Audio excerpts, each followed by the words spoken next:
Төлөбөсө өлүп калайлыбы? Бул жерде борбордук ыйык трибунада туруп колумдан келбесе өлүп калайым деген сөз бул ошол сөз үчүн эле кетиш керек болчу. Акылбек Жапаровду отставкага кетирүү добушка коюлду. Трамп сексуалдык зомбулук көрсөткөндүгү үчүн чоң айыпка жыгылды. Европа Орусияга санкциядан бутоого жардам берген өлкөлөргө санкция салышы ыктымал. Ушул жана башка маанилүү жаңылыктардын тоготери мен Нурайда Жыкшанова айтып берем. Жакыныраак отуруңуз. Жогорку кеңештин 10 майдагы жыйыны депутаттардын чыры менен коштолду. Талаш тартыштын бири Конституциянын 44-беренесиндеги жөлөк пулдар, пенсия, пособия, жашоо минимумуна кем болбош керек деген талаптан улам чыкты. Депутат Адахан Мадумаров министрлер кабинети Конституциянын нормаларын талашсыз аткарышы керектигин белгиледи. Эл өкүлү Исхак Масалиев болсо депутаттардан өкмөттү отставкага кетирүү сунушун колдоону суранды. Эгемендүүлүк пайда болгондон бери Конституцияда бул норма мындай жазылган болчу. Шартка жараша, мүмкүнчүлүгүнө жараша айлыктар татыктуу болуш керек деген болчу. Бирок 2021-жылы Конституция кабыл алганда ура патриоттор коркпой эле жаза берели деген. Мындан төмөн болбосун деп. Буюрса алтын сатабыз, тигини сатабыз. Элге жаккан бул сөз. Эми 2 жылдан кийин биз ал жарабайт деген жыйынтыкка келдик. Ал болбойт экен, аткарыш кыйын экен деп. Буга түзмө-түз өкмөттүн башчысы жооп берет. Себеби мыйзамда ушундай. Анан бул жерде борбордук ыйык трибунада туруп колумдан келбесе өлүп калайым деген сөз бул ошол сөз үчүн эле кетиш керек болчу. Аткара албасам өлүп калайымбы деп. Качан укканбыз бул таракта болгонбу ушундай сөз? Бул жогорку кеңешти тоготпогондугу, сыйрабагандыгы. Бул сахнада, бул жерде трибунада кандай гана кишилер сүйлөп мамлекеттин тагдырын чечкен болчу. Социализм учурда деле эгемендүүлүккө алып келип, биз болсо ошондон бир жоопкерчиликке тартпасак, мен кошулат элем. Мына фракцияларын талкуулаганда, комитет талкуулаганда бир топ Мадумаров эмес, башка депутаттар айткан. Өкмөт кабинет башчысын бошотушубуз керек деген сунуштар угулгандан баары укканбыз да. Вакыт келип калды, кергиле колдоп бергиле. Буга чейин Бүтүн Кыргызстан партиясы 44-берене аткарылбагандыгы үчүн Акылбек Жапаров баш болгон министрлер кабинети отставкага кетсин деп чечим чыгарып, Конституциялык комитетке берген болчу. Комитет бүтүнчүлөрдү колдобой парламентке добушка койду. Бирок депутаттардын көпчүлүгү өкмөттү отставкага кетирүүнү колдогон жок. АКШнын мурдагы президенти Дональд Трамп 27 жыл мурун 79 жаштагы америкалык жазуучу Джин Керролго сексуалдык ыдык көрсөткөндүгү үчүн $5 миллион төлөп бермей болду. Керрол быйыл Трампты сотко берген. Кайра президент болом деген Трамп сотко келбей күнөөсүн таанып, четке каккан. Анткени менен баары бир сот аны айыппул төлөп берүүгө милдеттендирди. Евробиримдик санкцияларды айланып өтүп, Орусияга ташылып жаткан техникалардын агымын токтотуу үчүн Казакстан, Өзбекстан, Кытай жана Түркияга чара көрүшү мүмкүн экендигин Политико сайты жазып чыкты. Маалымат расмий айтыла элек, бирок Орусияга салынган санкцияларды айланып өтүүгө жардамчы болгон 3-чү мамлекеттер санкцияга кабылышы мүмкүн экендигин, бул Борбор Азия өлкөлөрүнө сабак болоорун Еврокомиссиянын башчысы Урсула фон дер Ляйен Украин президенти Владимир Зеленский менен жолуккандан кийин айтты. Батыш өлкөлөрү санкцияга кирген техника товарлардын Орусияга ташылышын бөгөттөө боюнча механизмди талкуулоодо. Себеби алар Орусия Украинадагы согушта колдонуп жаткан техникалык жабдууларда 3-чү өлкөлөр аркылуу ташылып жатат деп эсептешет. Буга чейин Медиа Хаб кыргыз жарандыгын алган орустар кескин көбөйүп, автомобилдерди Кыргызстан аркылуу Орусияга ташып жатканын аныктаган. 10 майда биздин улуттук валютага 30 жыл толду. Улуттук банк 200-500 жана 1000 сомдук акчалардын жаңыртылган 5-чи версиясын колдонууга чыгарды.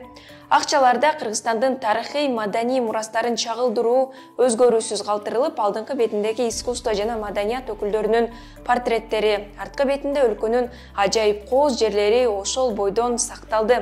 Банкноттордун негизги түсү, өлчөмү өзгөргөн эмес жана жасалма акча чыгаруудан коргой турган элементтер да камтылган. Эгемен мамлекетти түптөө жолунда маанилүү баскыч катары экономикалык көз карандысыздыктын пайдаланым бекемдөөгө өлгө түзгөн валютабыз алгач 1993 жылы 10 майда жүгүртүүгө киргизилген. Украинанын тышкы иштер министрлиги Кыргызстан, Армения, Казакстан, Тажикстан, Түркмөнстан жана Өзбекстандын президенттеринин Москвадагы аскердик парадка катышышын Украинага карата достукка жатпаган кадам жана эркиндиги үчүн күрөшүп жаткан Украина элине карата кайдыгерлик катары баалады. Ошондой эле Киев Владимир Путинди экинчи дүйнөлүк согуштан кийин чоң масштабтагы согушту ачканы менен мактанган кылмышкер деп баса белгилеген. 9 майда Москвада атамекендик согуштун 78 жылдыгына арналган парад өтүп, ага Борбор Азиянын бардык мамлекет башчылары катышты. Украина менен согушуп жаткан Вагнер жеке аскер компаниясынын башчысы Евгений Пригожин дагы катуу кетти. Анда Пригожин 9 майда өткөн парадты катуу сынга алды. Ошого да кайсы бир чоң атаны законченный мудак деп сөктү. И вместо того, чтобы потратить снаряд, убить противника, сохранить жизнь нашего солдата, убивают наших солдат, а счастливый дедушка думает, что ему хорошо. Что делать стране? Что делать нашим детям, внукам, будущему России? И как выиграть войну, если вдруг случайно, я просто предполагаю, окажется, что этот дедушка законченный мудак. Аны мындай ачуулануусуна Вагнерге убада кылынган куралдын ондон бир гана берилери себеп болгон.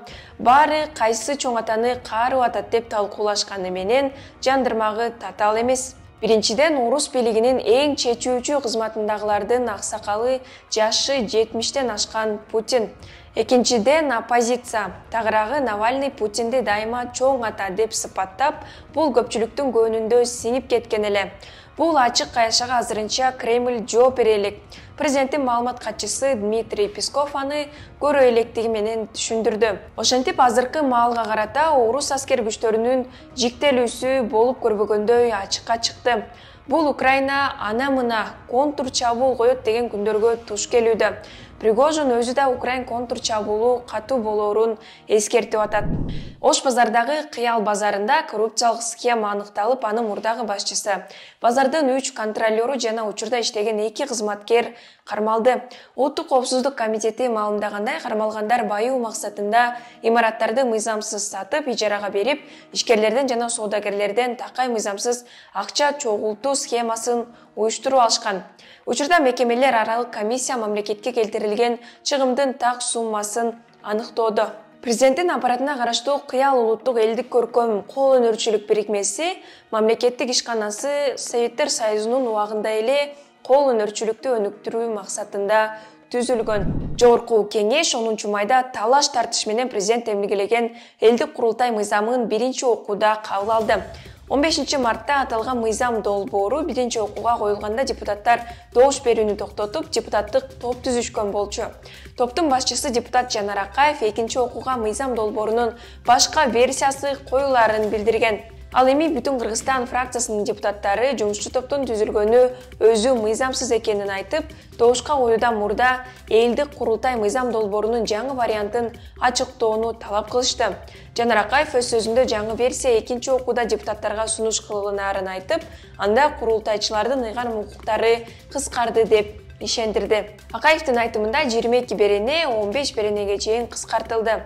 Жерлерде курултай өткөрүлбөйт. Курултайчылар республикалык жыйынга гана шайланат дагы, үйүнө курултайчы болбой барат. Ошондой эле 1200 кишинин ордуна 700дөй киши шайланмакчы. Депутат Эмиль Токтошев курултайчыларга өзүнчө бюджет бөлүп берүүнүн кажети жоктугун айтты.